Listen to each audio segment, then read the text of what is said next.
Anna Farger is the author of The Umbrella Mouse, her debut children's novel published in 2019. The story is an animal adventure set in 1944 against the backdrop of the D-Day landings. The book secured the coveted Waterstones Children's Book of the Month slot and won the Sainsbury's Book Prize for Fiction in 2019. Incredibly, Anna wrote the novel on the notepad on her iPhone while commuting to work. The sequel, Umbrella Mouse to the Rescue, is published in 2020, and we'll be talking about it today. This time, the narrative is driven by the lead up to the liberation of Paris in 1944. Welcome to In the Reading Corner, Anna. Thank you, Nikki. Thanks for having me. So I was completely fascinated to hear that you wrote The Umbrella Mouse on your iPhone while travelling to work. And I've got a three-part question really to kick us off. First of all, what work were you travelling to, and are you still doing that work? And did you write the second novel in the same way? Yeah. It started off, I was having terrible panic attacks on the tube, and I used to find it such a miserable place. So I first kind of wrote the first very basic notes. I was working in PR for a company that looked after art galleries and artists in London. And then I actually became quite unwell with a fibromyalgia, and I took a bit of time off that job, and I ended up training to cook. I thought it would be a good thing to sort of, do for my time and do some cooking. So I was traveling to my cookery school as well when I really got into the writing of it on the tube. So I started for, some time, but I finished it in 2013. And then the second book, I wrote all over the place, but on a computer this time. But it has been written in hotel rooms, camper vans, planes, trains. It's sort of almost anywhere but the desk sometimes, it feels like. Both books have a lot of, it's a real quest tale. And I certainly felt like I was on my own quest sometimes when I was writing it. But yeah, I still find my iPhone notepad, funnily enough, is a really good place to jot notes and thoughts and sometimes sentences or paragraphs. I'm quite drawn to it now. So before we start to talk about The Umbrella Mouse to the Rescue, I think for listeners in the Reading Corner, we should perhaps just fill them in on the first book in case they haven't read it yet. So can you tell us a little bit about that? Yeah, so the first book it opens in June 1944 when London was being hit with V2 weapons. And it follows a little mouse heroine called Pip Hanway, who lives inside the real-life umbrella shop, very famous, iconic umbrella shop in London called James Smith & Sons. And it wasn't in real life hit by a V2 weapon, but it is at the beginning of The Umbrella Mouse. And this forces Pip on a perilous quest to find a new home, which happens to be in Italy, where there's one umbrella museum in the world, which really does exist in northern Italy, called Ingegnesi. And her long-lost family is there. That's where her mother was from. So she's going to get from London to Italy through war-torn Europe. But the only way that she can get there is by joining Noah's Ark, who are based on a real-life French resistance group that used animal code names. And Noah's Ark are going to help her get to Italy. But danger is everywhere. And when the enemy closes in, Pip must risk everything for her new friends. So it's a story all about friendship and courage and adventure and fighting for what you believe in and fighting for the people that you love. And it's got interweaved within it, has all these real life animal heroes, the French resistance heroes, but also the Dickin medal winning heroes who have been awarded for gallantry since 1943. So you meet our sort of first search and rescue dog and messenger pigeons and all sorts of these amazing real life animals who have helped us in wartime and saved countless lives in doing so. So it commemorates all of them and the French resistance heroes as well. Fantastic. I hope we're going to talk a little bit more about those characters in a little while. But there's a wonderful quotable line in Umbrella Mouse to the Rescue.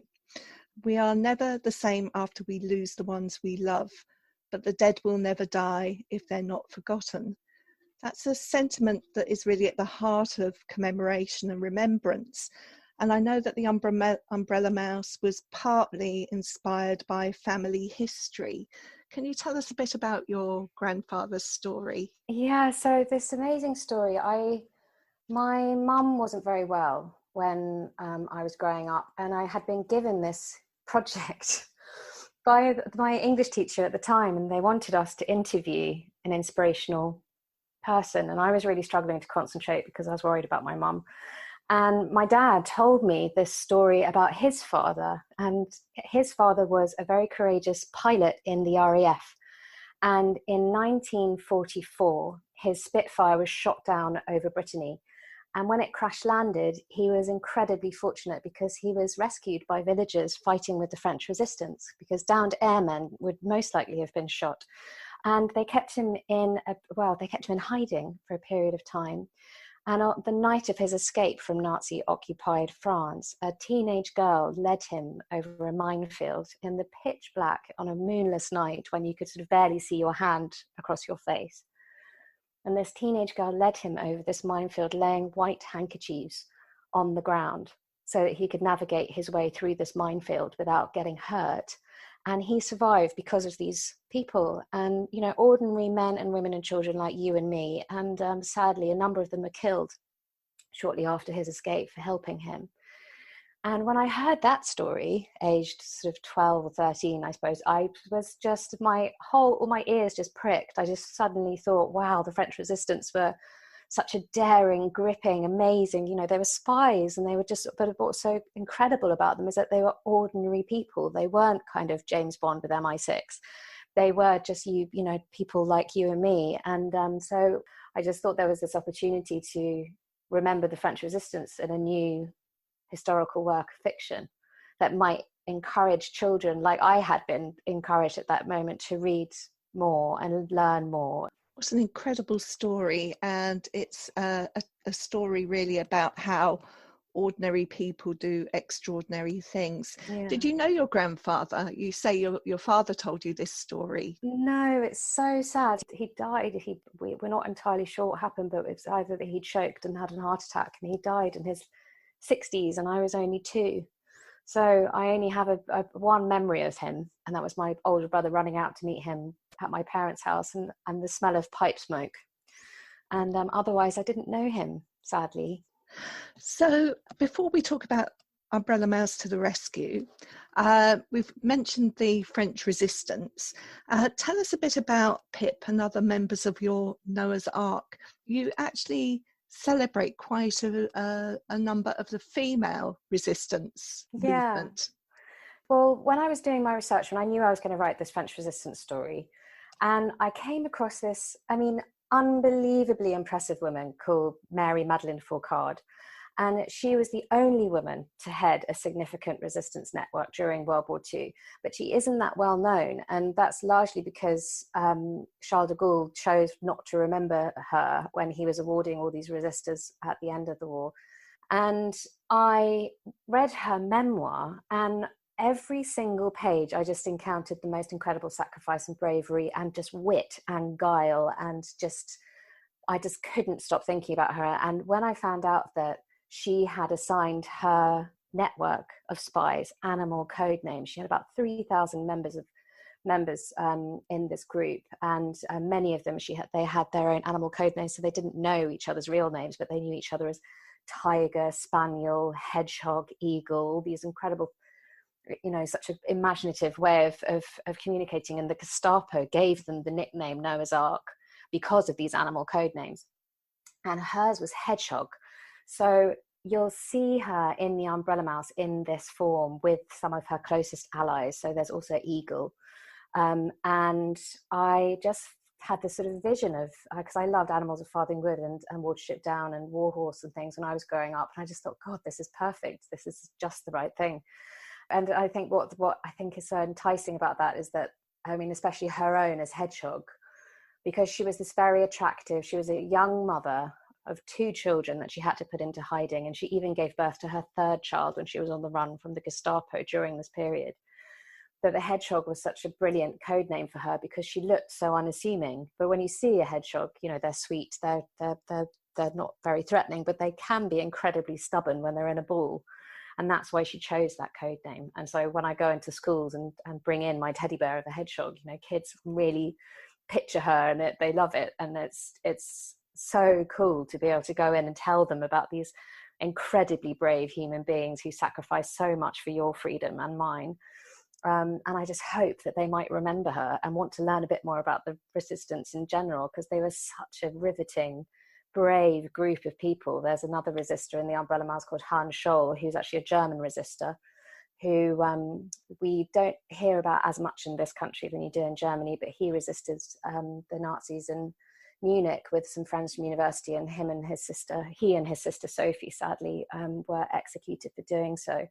But it was just, and then in Umbrella Mouse and the Rescue, I had this opportunity also to bring in other resistors outside of Noah's Ark. So you'll meet, first of all, there's Nancy Wake, who was an Australian New Zealander who was very ballsy, could drink most men under the table, and she was parachuted in from the SOE to be amongst thousands of French men of the Marquis. And then there's this other incredible hero called Noor Inayat Khan, who was one of the first women to be sent to France during the Second World War to report back. She was a radio operator, which is incredibly dangerous work, and most radio operators were captured quite quickly. And she, because she was so elusive and clever, and she managed to evade capture for a really long time. So you see she pops up in the Umbrella Mouse the Rescue as a kingfisher towards the end of the book. And Nancy Wake also had a nickname by the Gestapo, which was given to her by the Gestapo, called the White Mouse. So she's a very key character in the journey to Paris that you read about in Umbrella Mouse the Rescue. So I've been really lucky that I've been able to have this artistic license of bringing all these real life heroes from the French Resistance all together with these real life animal heroes, which have also helped us in wartime. And I'm glad that the narratives worked, because in another way it could have been completely mad. It's incredible. And as you say, the White Mouse, or Nancy, plays a pivotal role towards the end of Umbrella Mouse to the Rescue, which we won't say too much about at the moment.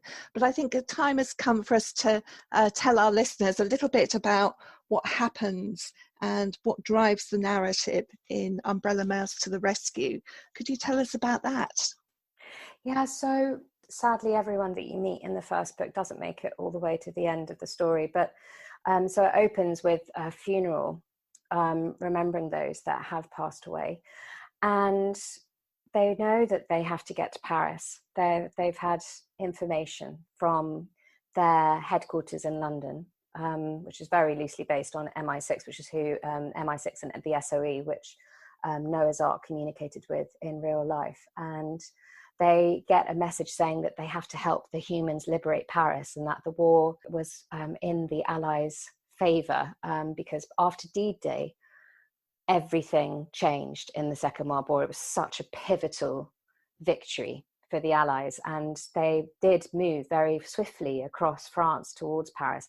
However, in real life and in the Umbrella Mouse, you will hear that the Allies, they were really not intending to go anywhere near Paris. They wanted to bypass the city.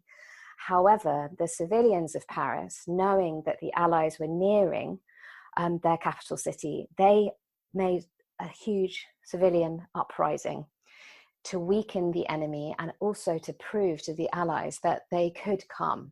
But it was an incredibly tense moment in history, because nobody knew whether the Allied armies were going to come to their aid. The Warsaw Uprising in Poland was also happening, and they didn't get the military aid that they needed, and it was a catastrophe in the civilian casualties. And so there was a lot of tension in the air, and I have Pip and Noah's Ark, in real life Noah's Ark, they did contribute towards, they gave, funnily enough, General Patton information that was very crucial about the liberation of Paris, but Madame Foucard wasn't actually there, nor was Nancy Wake in real life, but I have put them all in Paris, because the liberation of Paris was kind of the final chapter of the French resistance story in the Second World War, because ultimately they did succeed. They did get the Allied armies to come. They did push the Germans out of Paris, and they won their city back. And the liberation of Paris as a celebration was just this huge riot. They had had a dreadful 5 years of occupation. They were running out of food. They'd been living under, terrible sort of anxiety and unpleasantness from the enemy forces. And so if you can imagine what it must have been like to have them leave, and everyone just went nuts. And so you get a glimpse of that in The Umbrella Mouse to the Rescue too. So there's a lot of kind of build up to that climactic point, and then there are some consequences. There are some quite nasty villains who don't make the journey to Paris easy, and they also there's quite a tense climax for Pip and her friends too at the end of the book, and you'll find out whether Pip makes it to her ancestral home in Italy as well. We will do, indeed. But before we get there, and before we talk a little bit more about those villains who are fantastic, it has to be said, it would be good to hear some of the book, and I think you've got a reading for us. Yes, so I can read you a little bit from chapter 2, which is when the book opens. Like I said, it's at a funeral to remember those who they have lost in the previous book, but Pip and Noah's Ark are interrupted by an uninvited guest, so they have to decide what they're going to do. So this is chapter 2, The Intruder. "Madame Fargher," Pip cried as she raced after her friend. "Something's coming!" Suddenly, cracking wood echoed in the forest, and Noah's Ark whipped their heads towards the sound and cowered in alarm, spying a black shape tumble through the air and crash into the ground ferns below, just a short distance from where the animals were standing. "What was that?" a rabbit asked, thumping the ground with his hind leg. "Everyone stay completely still," Madame Fargher hushed, prickles bristling all over her body. "Slowly take cover under whatever you can," she whispered, "and do not huddle together in the warren. Spread out. All of our work will be lost if everyone is captured." Thunder boomed as Noah's Ark scurried under the low ferns and thick brambles tangled across the forest floor. "We'll investigate," a squirrel said, scaling a nearby tree trunk with another squirrel chasing her from behind. Bounding across the lofty branches, they peered into the undergrowth with flicking tails. "It looks like a crow, madame." "Is it moving?" whispered the hedgehog as loudly as she could. Pip stretched up onto her tiptoes, but she saw only the forest swaying in the wind. "We can't be sure," the other squirrel answered, jumping to another branch and peering from a different angle. "It's covered by the undergrowth." "Rabbits, come with me and Henri," Madame Fargher's eyes blazed. "Tread lightly and be careful not to be seen." "Wait for me!" Pip dashed to them. The 3 rabbits gazed at the hedgehog with their ears twitching warily upon their heads. "Fine," Madame Fargher sighed, knowing there was nothing she could do to stop her. "Henri and I will be right behind you." A rabbit offered his front paw for Pip to climb, and she darted up his shoulder to sit at the back of his neck. Beside them, Henri the stag dipped his head to the ground, and Madame Fargher clumsily clambered up his nose and scaled the length of his face to stand between his ears. "Go," Madame Fargher whispered, towering above them from Henri's full height, "and be ready to run as fast as you can." The rain arrived and thudded through the forest as the rabbits crept forward, brushing the undergrowth away with their noses and patting softly on their long, powerful legs. The fallen bird's stark black shape inched into view, lying lifelessly on its stomach with its head flopped on one wing, splayed out on a bed of battered ferns. "Is it dead?" Pip asked, staring at the blackbird's nearly closed eyes, gleaming with slivers of gold. "Shh!" Madame Fargher hushed as the stag stepped quietly beside them. The 3 rabbits edged closer, their paws poised to race away. "It's a little small for a crow," Henri whispered, nudging the bird with his nose. He grimaced as its acrid smell rushed up his nostrils.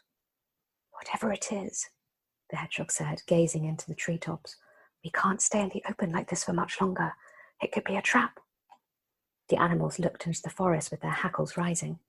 The rest of Noah's Ark had vanished into the thick undergrowth, and Pip swallowed, wondering what else could be watching them from hiding places they did not know of. "We can't just leave it here," Pip said, nerves jangling as she slid from the rabbit's back to the forest floor and approached the bird. It looked harmless, as if it were just sleeping with its beak open, and Pip's ears pricked, waiting to hear a snore. If it's in trouble, we should do something. It's dead, one of the rabbits said, prodding its limp wing with its paw. There's nothing we can do. Come, Madame Fourcade said. This soul is beyond our help. Wait, Pip said, staring at its thin, bony chest, willing for it to rise and fall. Its tattered feathers hung from its fragile body, and her stomach clenched, catching its sour stench in her nose. As she stared at its eyes for a flicker of life, thunder clapped above the trees and the rain fell heavier through the forest. I'm sorry, she said, gently stroking the bird's listless head. I hope you didn't suffer too much. Don't touch it, Madame Fourcade snapped, quills dripping with water. It might be diseased. Pip snapped her paw away, a strange black dust clinging to her palm. A plump raindrop landed on the bird and trickled down its neck, exposing a trail of shimmering green and purple feathers. Let it rest in peace, the hedgehog said firmly. It could have been sent to draw us away from our hideout. It's time to return to the warren, now. It was then that the blackbird's eyes snapped open, burning bright amber, and Pip and the others stumbled backwards in fright, watching its haggard body heave. That's all I can read before there's a huge spoiler. Yes, there's a big surprise coming in the rest of that chapter, and we'll leave people to find it out. So it is a classic animal adventure. I think that one of the challenges perhaps of writing an animal story is that you're writing a character that is both animal and human. And you have to, in some way, capture the characteristics of the animal, but leave space for individual characteristics as well. So I wonder if you could tell us a little bit about your choice of animals and whether they presented any interesting challenges to you in the writing. I was one of those children who just adored animals. I used to go and kind of, a semi-dead bird I would try and bring back to life when I was growing up. And so I really felt very connected to them from a very young age. So when I was writing from their perspective, I found it quite easy because I just loved imagining being one, number one. And then choosing all these other animals. And again, with all the Noah's Ark animals, which were the original sort of inspiration behind the anthropomorphism, and Madame Fourcade chose these animal code names based on these human beings' own characteristics. So Leon, who you meet in The Umbrella Mouse, was based on her lover in real life, Leon Fay, who she ended up having this third baby with, which she gave birth to when she was on the run from the Gestapo. And he was in the Air Force, so him being a bird made sense. And he was so brave and quite fierce, and so an eagle was a perfect code name for him. And you'll see him being like that in The Umbrella Mouse. He is quite fierce, but he's also very loyal, and Pip is very frightened of him at first, but then grows to really care for him throughout the story. And I chose Pip actually in particular mostly because of her size, because I remember that feeling so much of being a child, and the grown-ups are always in control of everything, and you do feel really small when people are in control of everything. But the thing that I've learned from all this research is that when these things, difficult moments in our lives happen, it doesn't matter if you're small. We can all do something to make a difference. And what you find in all this reading and what I hope I've captured in The Umbrella Mouse is that no matter what effort you can make towards making a change, whether it's big or small, it does something to make a difference. And that's the thing about The Umbrella Mouse, you don't have to be big to be brave. And in a way, having animals, it's because you have that extra suspension of disbelief. You can get away with, there's been some argument about that animals can give a bit more emotional distance to readers when you're discussing things like war or difficult emotional subjects, which I appreciate. I think there were certain moments in The Umbrella Mouse, there's a camp at the end of the first book, and I think those scenes would have been much more shocking had you had human protagonists fighting that kind of evil. So I sort of hoped, writing a new war story using animals, I might be able to do that as well. That's such an interesting point about emotional distance, because I think also conversely, it creates emotional connection because children feel so connected to animals. Yeah. So it's quite interesting how those two things are working alongside each other. I did have another question about that actually, because for the most part, your animals inhabit a world that is populated exclusively by animals, although the reader is aware of this human drama that's playing alongside.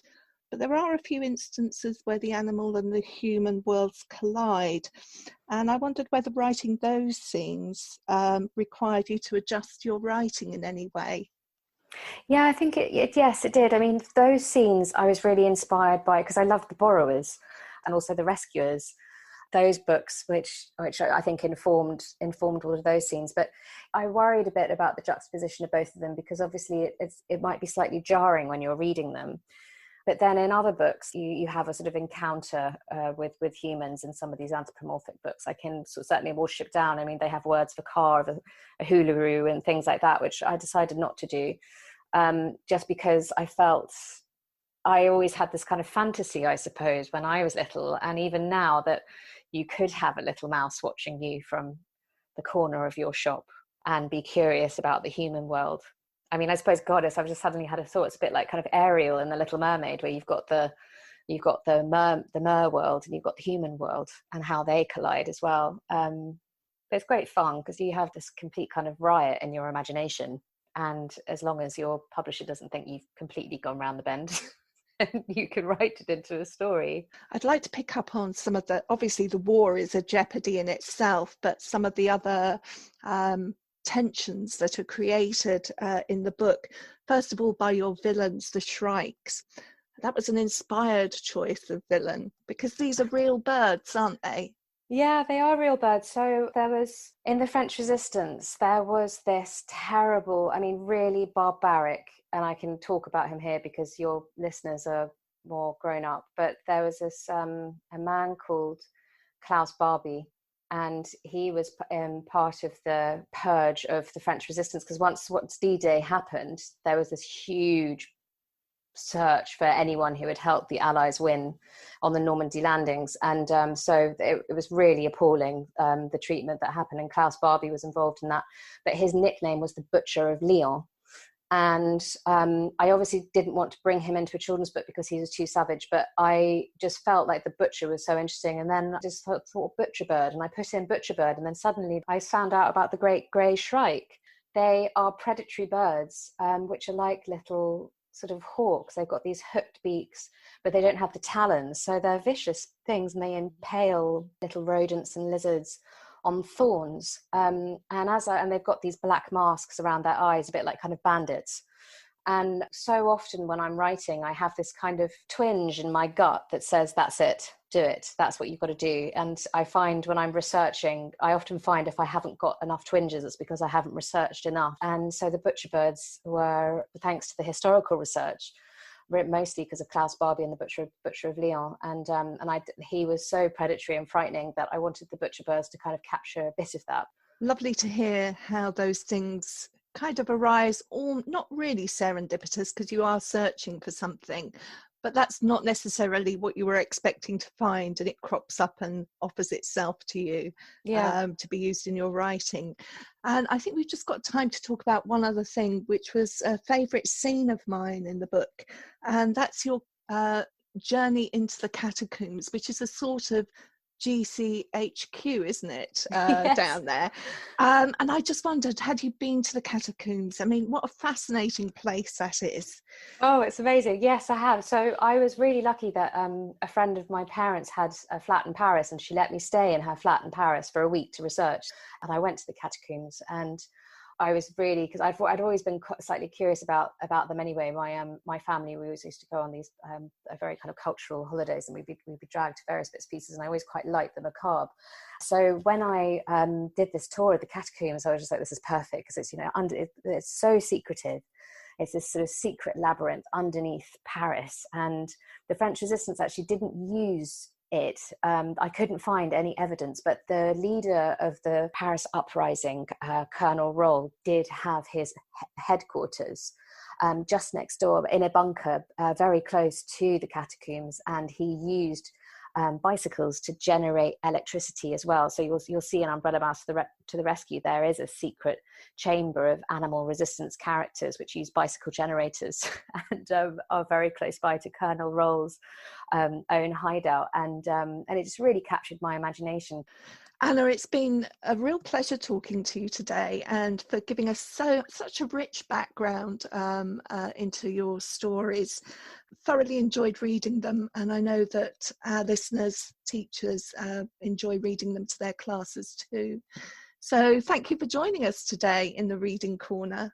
Oh, well, thank you so much for having me. It was such a pleasure to talk to you and kind of, chew your ear off about it all. Thanks for listening to In the Reading Corner with Just Imagine. If you have enjoyed this podcast, you can find many more on the podcast section of our website, justimagine.co.uk, plus via iTunes or SoundCloud or your usual podcast provider.